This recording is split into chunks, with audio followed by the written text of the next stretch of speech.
ভারতের তর্জন গর্জন বা সমালোচনা কোনো কিছুতেই বিচলিত করতে পারল না বাংলাদেশ সরকারের প্রধান উপদেষ্টা ডক্টর মোহাম্মদ ইউনূসকে।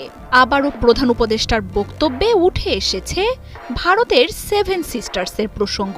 তবে এবার ভারতের প্রধানমন্ত্রী নরেন্দ্র মোদীর উপস্থিতিতেই ব্যাংককে সেভেন সিস্টার্স নিয়ে মন্তব্য করেছেন প্রধান উপদেষ্টা ডক্টর মোহাম্মদ ইউনূস।